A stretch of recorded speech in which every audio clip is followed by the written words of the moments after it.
तो दोस्तों, आज के इस वीडियो में हम जानेंगे ओलेंजापाइन टैबलेट के बारे में। इसके क्या यूज होते हैं, क्या साइड इफेक्ट्स होते हैं, क्या इसकी डोज रहती है और किस किस स्ट्रेंथ में ये आपको मार्केट में मिल जाएगी। और सबसे बड़ा सवाल, क्या इसका यूज नींद न आने की समस्या में किया जाता है। तो चलिए दोस्तों, स्टार्ट करते हैं। ये एक प्रिस्क्रिप्शन ड्रग होती है जो कि आपको डॉक्टर की प्रिस्क्रिप्शन पर ही मिलती है। आपको इस टैबलेट को बिना डॉक्टर की सलाह के यूज नहीं करना है। ऐसा नहीं होना चाहिए कि आप कहीं से भी ले आए और खुद से स्टार्ट कर दिया, फिर खुद से जब मन आ रहा है जब भी बंद कर दिया। इस तरह से आपको बहुत साइड इफेक्ट्स देखने को मिल सकते हैं। तो दोस्तों, ये आपको मार्केट में अलग अलग ब्रांड नेम से मिल जाती है, जैसे कि ओलियांज, ओलीमेल्ट, ओलन, ओलिजा। इसके अलावा ये आपको और भी नामों से मार्केट में मिल सकती है। अगर हम बात कर लें इसके स्ट्रेंथ की, तो ये आपको मार्केट में अलग अलग स्ट्रेंथ में मिल जाती है, जैसे कि 2.5, 5, 7.5, 10, 15, 20 अलग अलग स्ट्रेंथ में आपको मिल जाएगी। तो जो ओलेंजापाइन होता है वह एक एंटीसाइकोटिक क्लास की मेडिसिन होती है। तो हम जान लेते हैं ये काम कैसे करता है। ये क्या करता है, जो डोपामाइन और सेरोटोनिन केमिकल मैसेंजर होते हैं उनमें चेंजेस करके मूड, थॉट्स और बिहेवियर में चेंज लाता है, जिससे कि इंसान को अच्छा फील होता है। अब हम जान लेते हैं इसके यूज कहाँ कहाँ किया जाता है। इसका जो मेनली यूज है वो शिजोफ्रेनिया और बाइपोलर डिसऑर्डर या फिर कह लो कि मानिया में किया जाता है, मेनिया में। अब हम थोड़ा सा जान लेते हैं कि शिजोफ्रेनिया और बाइपोलर डिसऑर्डर क्या होता है। शिजोफ्रेनिया ये एक तरह का मेंटल डिसऑर्डर होता है। शिजोफ्रेनिया के मरीज को ज्यादातर भ्रम और डरावने साए दिखने की शिकायत होती है, जबकि सच्चाई में वहां पर कोई नहीं होता।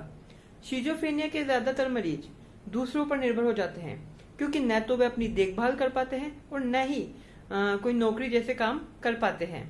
सोचने समझने की क्षमता भी प्रभावित होती है। शिजोफ्रेनिया के मरीजों को कुछ भी करने की इच्छा नहीं होती है।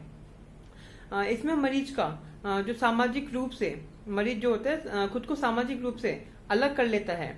उसे अक्सर ऐसा लगता है कि कोई उसे नुकसान पहुंचाने वाला है या फिर उसको मारना चाहता है। ये लोग बिना मतलब ही हंसते रहते हैं और हंसते हंसते अचानक इमोशनल होकर रोने लग जाते हैं। इनको खुद को कुछ पता नहीं होता कि ये क्या कर रहे हैं।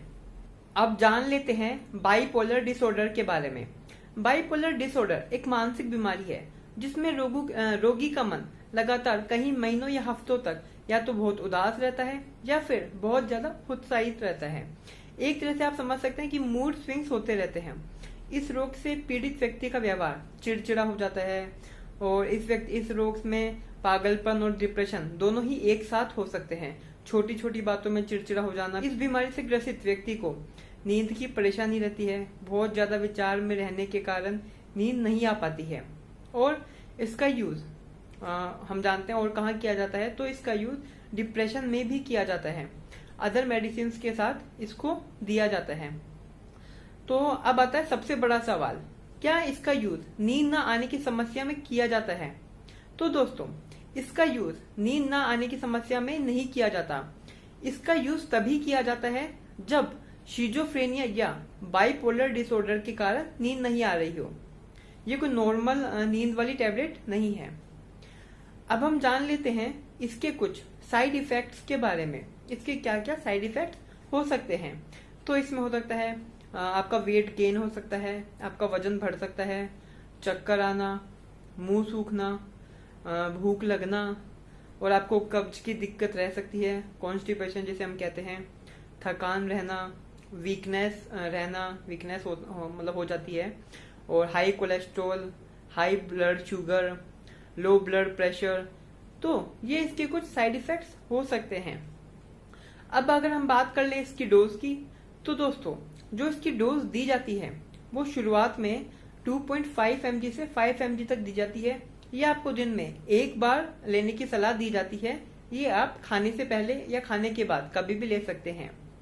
देन धीरे धीरे सिम्टम्स के अकॉर्डिंग इसकी डोज बढ़ाई और घटाई जाती है। थैंक यू दोस्तों, होप आपको ये वीडियो समझ में आ गया होगा। आपका कोई भी सवाल हो तो कमेंट करके आप पूछ सकते हो और चैनल को सब्सक्राइब करना मत भूलिएगा।